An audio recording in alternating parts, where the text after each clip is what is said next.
Et voilà, entre le conseil de la lycéenne, les élèves secondaires. En lettres, par exemple, c'était quelque chose d'évident Ce week-end, chaque élève va dire ce qu'il a fait. Donc le maître va tweeter, par exemple, je suis allé au... Bonjour Catherine Becati-Bizot. Bonjour. Au lendemain du vote de la loi de refondation de l'école, vous avez été chargé par Vincent Peillon de penser la nouvelle direction du numérique pour l'éducation dans une nouvelle architecture de l'administration centrale de l'éducation nationale. Et puis, vous avez été nommé à cette direction de juin 2013 à septembre 2015. Comment avez-vous vécu ces 3 années ? Écoutez, j'ai vécu ces 3 années dans un investissement quotidien et enthousiaste au service d'objectifs que m'avait fixé Vincent Peillon et qui ont été réaffirmés ensuite par Benoît Hamon et Najat Vallaud-Belkacem, c'est-à-dire de mettre en place des objectifs qui étaient de mettre en place une stratégie globale et partenariale pour faire entrer l'école dans l'ère du numérique. Ça a été un travail de chaque jour mené avec conviction par l'ensemble des équipes qu'il fallait mobiliser, mettre en synergie. Et quand je parle des équipes, c'était pas simplement les équipes du ministère, mais aussi les équipes académiques, les partenaires, tous les acteurs de l'éducation, les interlocuteurs que sont aussi les collectivités, les industriels, arriver à mobiliser, à mettre tout ce monde en ordre de marche et créer le service public du numérique éducatif avec des projets communs où tout le monde est autour de la table et conçoit ensemble à la fois les objectifs et les projets.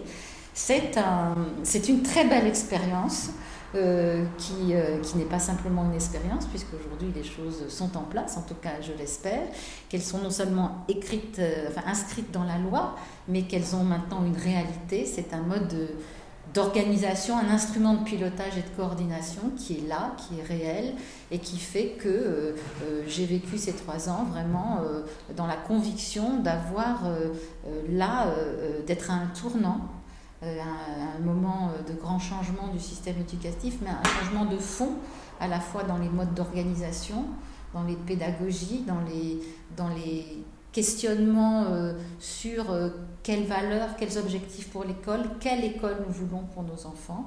Et donc forcément avec une grande satisfaction parce que j'avais l'impression et j'ai toujours le sentiment que la voie que nous avons tracée, qui nous a été tracée par Vincent Peillon et par le gouvernement, est la bonne.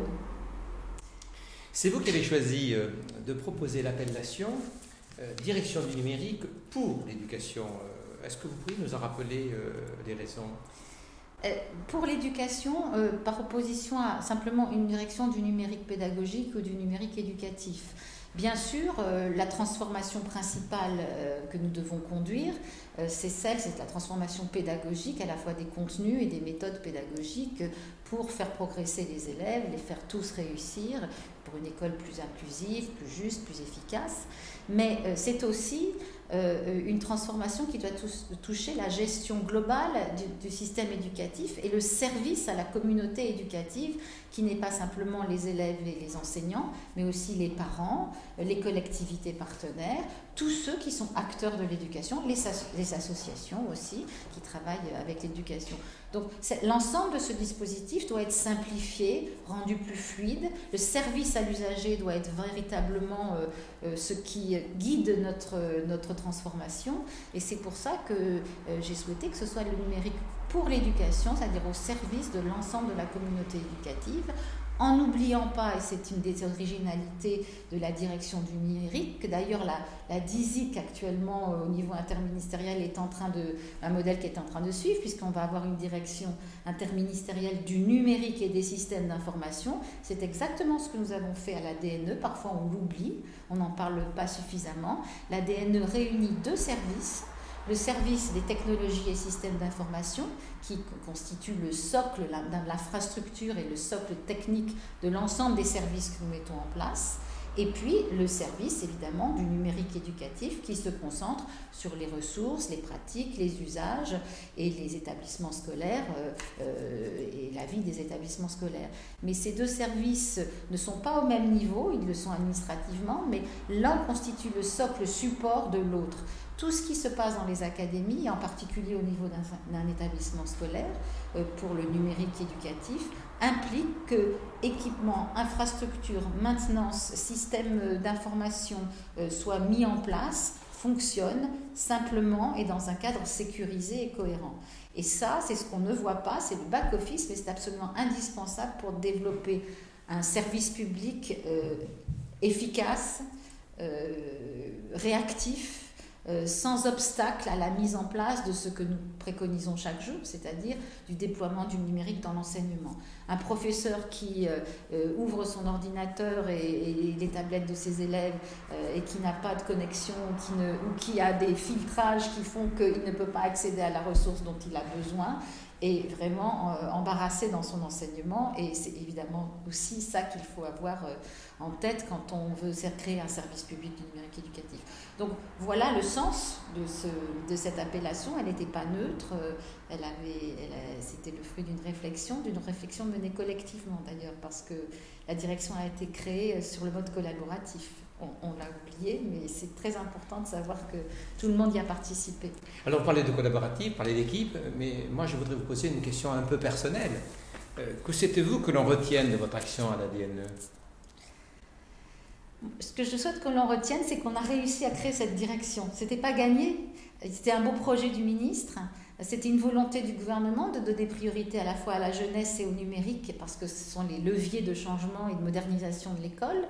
Mais ce n'était pas gagné au sens où créer une direction dans une administration centrale, c'est difficile. Ça a amené d'ailleurs une modification de l'organisation même, de l'organigramme même de l'administration centrale. Ça s'est fait concomitamment avec une réorganisation de l'administration centrale et avec une réflexion aussi assez en profondeur, y compris avec les représentants syndicaux de l'administration, sur comment une administration aujourd'hui peut fonctionner, une administration moderne, digne de ce nom, peut fonctionner. Donc moi je crois que ça c'est important de dire que ça n'était pas gagné, qu'on y est arrivé avec l'aide de tous et sur le mode participatif, parce qu'on a vraiment passé un an à consulter, à entendre, à écouter, et ça s'est fait, et c'est le deuxième point très important, ça s'est fait pas simplement en centrale, ça s'est fait en reconcevant le dispositif globalement avec les académies et ce qu'on appelle le terrain. Donc une façon de travailler, des nouveaux modes de travail.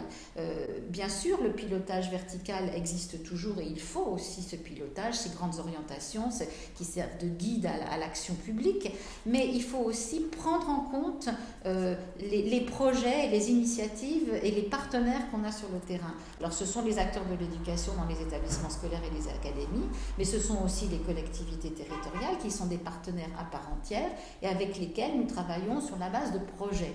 Deux exemples, les appels à projets pour les collèges connectés qui sont devenus ensuite des collèges préfigurateurs quand on a lancé le deuxième appel à projets qui vont devenir les collèges, j'espère, ordinaires dans quelques années où tous les élèves seront à la fois équipés et formés pour la société du numérique, préparés à vivre dans cette société du numérique. Tout se fait sur la base d'appels à projets. Il faut qu'il y ait une volonté conjointe de l'établissement scolaire avec son projet d'établissement et des équipes éducatives, de l'académie qui doit accompagner par la formation, par le suivi, par l'accompagnement, mais aussi par la fourniture de ressources et de ce dont les équipes ont besoin, et de la collectivité évidemment qui doit s'engager elle aussi dans l'accompagnement, les équipements, les structures qui sont nécessaires pour que tout fonctionne. Donc c'est cet esprit-là, partenarial et en même temps horizontal en mode projet, qui à mon avis restera, même s'il y a des obstacles, même si l'administration n'est pas habituée à travailler comme ça, on a toujours essayé d'embarquer avec nous tous les acteurs qui doivent être autour de la table quand on monte un projet aussi ambitieux que le service public du numérique éducatif. Ambitieux, pas pour le numérique, ambitieux pour l'école. C'est vraiment un projet global et systémique pour l'école. Donc voilà, j'aimerais qu'on retienne ça et j'aimerais surtout que ça se poursuive. A priori, ça devrait se poursuivre parce que les directeurs sont faits pour changer. Heureusement, on donne tellement d'énergie et ça demande tellement d'engagement personnel c'est bien que d'autres prennent la suite. Mais cet esprit-là, cette structure-là, ce dispositif partenarial et horizontal, j'espère que ça va continuer, que ça va même se développer, se consolider, parce qu'il n'est pas encore complètement achevé, même si tout est dans les tuyaux, comme on dit, même si tout est en route.